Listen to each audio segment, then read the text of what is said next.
Hello, this is Lady Boulay, and I hope you're having a wonderful day.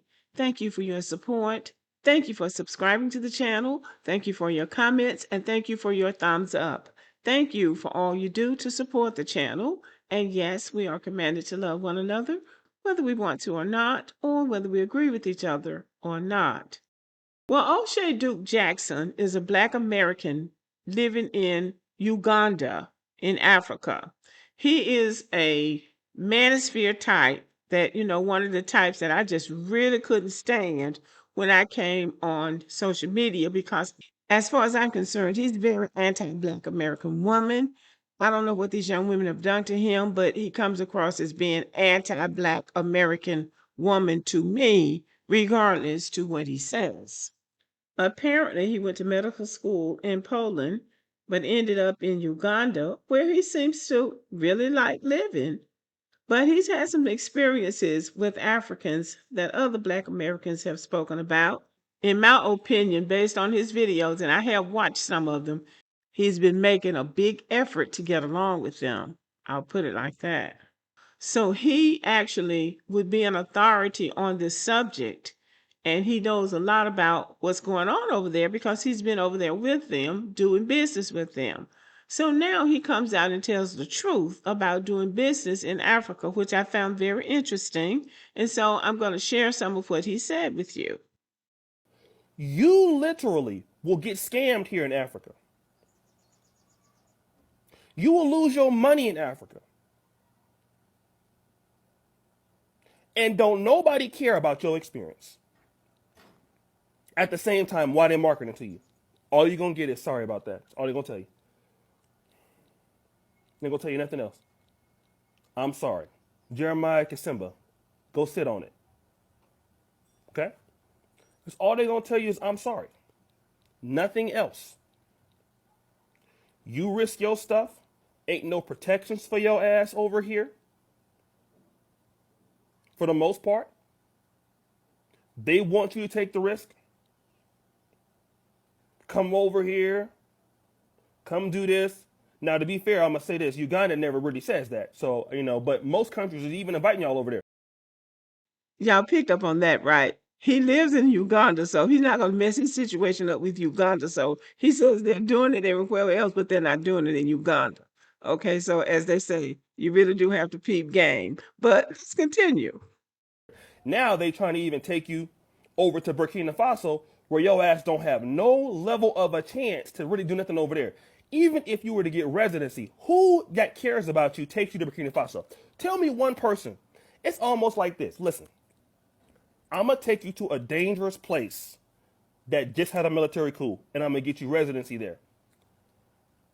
Okay? Now, I could take you to my home country, which is Zimbabwe, and that would be better. But let me take you to a place that you have francophone issues. You speak French. It's dangerous. The country, the president has 18 assassination attempts. Tell me what kind of person even positions that to you and love you and care about you. What kind of person that care about you even tell you some shit like that? Now he's talking about this woman right here, Dr. Eric. This woman lives in the United States and has been living in the United States for the last 29 years. But if you would listen to her, you would think she was an African diplomat. What she is an African advocate. And I'm not going to call this woman a scam artist. But I would just say that she talks an awful lot and she inserts herself into African politics and she tries to sell Africa. Well, if I was going to guess, I would say she was the one that was behind trying to make the African diaspora the sixth U district or the sixth, whatever it is, the sixth part of the African Union. She is a wheeler dealer, and it's just astounding to me. She went to Fisk and she went to Meharry. She has been practicing medicine in the United States for the last 29 years, raised her children here in the United States, but got her hands all over African business in all of the countries that they would let her operate in. So she's something else now. So I believe what he's saying about her. What kind of person that care about you would even mention that? What kind of person that want the best for you even think like that?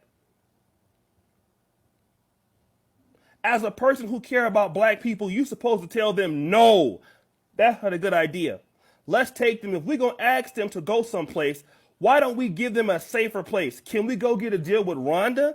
Can we go to even Zimbabwe where Dr. Ericana is from? Can we go there? No, because a person that care about you, that's just going to show you they don't care about your ass. This Dr. Arikana is encouraging the diaspora, read Black Americans, to go to Burkina Faso to get citizenship and to build.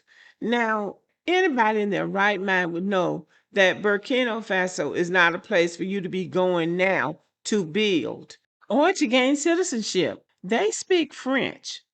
Their culture is different from ours. Just because those people are black does not mean you're going to go over there and fit in or that they're going to listen to you. Also, according to the United States government, the country has a high crime rate with street crime, pickpocketing, and violent incidents. There are ongoing terrorist threats with attacks and kidnappings reported because terrorist organizations are hanging out in that country because it is considered unstable at this time. So the United States government advises against traveling to Burkina Faso due to security concerns. Yet this Dr. Arikana is encouraging people to go there for citizenship. And this whole idea about getting African citizenship, I don't even know what that's all about. For what? I mean, okay. But anyway, let's listen to what O'Shea Duke Jackson is saying. A person that care about you would never recommend that. Would never recommend that. You would never recommend a place for a person that just had a military coup and tell me that you love them, that those group of people in the diaspora. You cannot tell me you love them. If they black Americans, if they in the black diaspora, black British, and you know that the West want this man out of here, and as soon as they get him out of here, they gonna renege on everything that that man has done, including. This is the president of Burkina Faso, Ibrahim Traore. He's young and he's cute. He's cute, but there is a bounty on his head. The French want him out because he is actually trying to take control of his country and of his natural resources. So, what O'Shea is saying is that they want him out. And as soon as they get him out, and you know they don't give up, they don't give up any promise that his government made to anybody that went over there is going to be overturned. They're going to renege on it. They're not going to try to honor anything that was made under his government. Now he's still there, and hopefully, prayerfully, he will remain there and alive. But these people are very tricky, and we know it.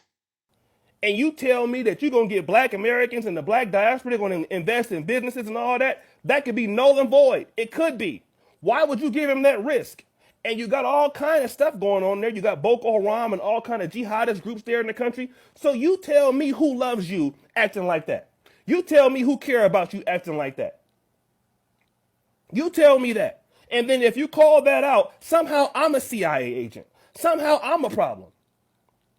And that's Africa for you. That's how they work. That's what happens. Somehow somebody's the problem because they don't want to shut up while you do your damn BS. Somehow when you say something that don't make sense, you're the problem. You're operative. Oh, because you don't want to get somebody to get their ass scammed or lose their money. Well, that's not surprising that if you call out what the Africans do, they're going to call you an agent or something like they do over here. When you don't put up with their bullshit, then they call you a xenophobic or that you hate Africans. So they don't believe that anybody ought to call them out on anything that they do. But as a Black American, it is his responsibility to do just what he did. So anyway, y'all, all this pie in the sky stuff with Africa and all this big romance that some Black Americans are trying to have with Africa, you need to let that go. If you want to go over there, just go over there and do the work. Just go over there and do the work and learn the system the way it is. But he's letting you know, and all the other Black Americans are telling you, there are no safety nets over there. There is no security. They don't have the same regulations that we have here. So if you go at your own risk because you have been warned. Okay, y'all, thank you for listening. Let me know what you think about this video and have a good evening.